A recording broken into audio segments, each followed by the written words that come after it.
Ada customer yang ingat subsidi is a free petrol. So yang mana dia bawa IC, dia kata nak RM30, RM40 macam tu, and then they just give IC without give any money. Macam mana abang punya experience so far pakai Budi 95 ni? So far so good, tak ada lag. Pakai IC cucuk semua senang? Kadang-kadang sana tak payah pergi, sini pun mesin pun boleh. Dia terus tekan satu kali. Sangka kira dah pro lah ni. Yang paling confused masa isi is, contohnya dia nak isi RM10, tapi bila dia isi tu jadi dekat pump RM26. So the question is like, kenapa jadi RM26? So that is the part yang kita akan explain to customer. Because of the new subsidy and the pump price is $260, you akan tunjuk RM26. But actually you're only being charged RM10 only. Kalau boleh improve lagi, apa yang abang nak improve? Dia maafan sikit perlu cucuk IC.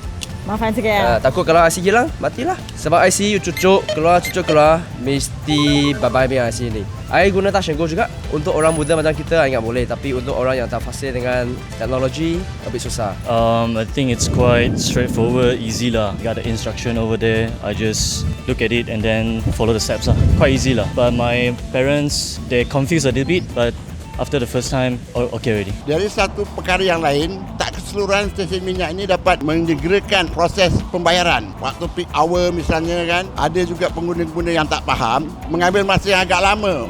Jadi mesti ada satu kaedah yang boleh dipikirkan. Cuma yang tu hari yang breakdown tu, dia dah cucuk kad tu, dia asyik loading tu, loading je kerja. Lepas tu kita kan nak cepat kan, nak ambil order apa semua, kejar masa. So kita bayarlah pakai biasa. Sakit tu makan sehari punya pendapatan. Kena isi 2 kali.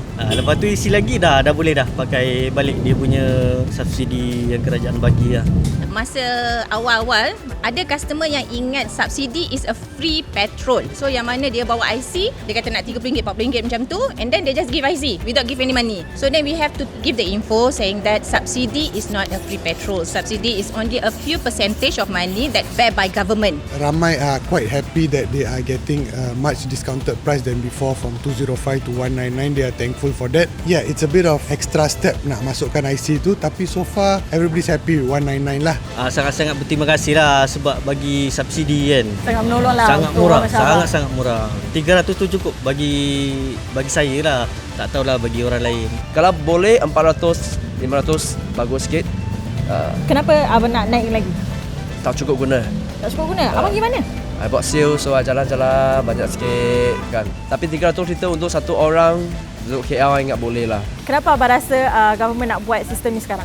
Mungkin ada kebocoran subsidi sebelum ni kan kepada orang luar daripada warga negara lah. Because back then, a lot of Singaporeans, foreigners, they come and take. But this policy, I think, is to differentiate who are applicable for this subsidy. We're paying tax, right? So this is I think it's a good move. Kita penjualan minyak di negara kita adalah yang terendah. Kalau kita bandingkan Singapura, Indonesia, RM3.60 1 liter, kita adalah masih terbaik.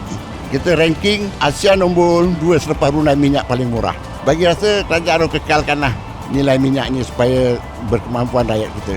Times are bad. We see a lot of people having a hard time putting food on the table. It comes in at the right time, and I think we have to appreciate this. Every little bit counts. Every savings now is very important. Mungkin daripada situ dia boleh buat penjimatan, dan bila dah banyak jimat boleh bagi balik. Mungkin daripada sara 100 kepada sara 200 lepas ni. Mungkin. InsyaAllah. Boleh broadcast lah tu. Kena dekat lagi.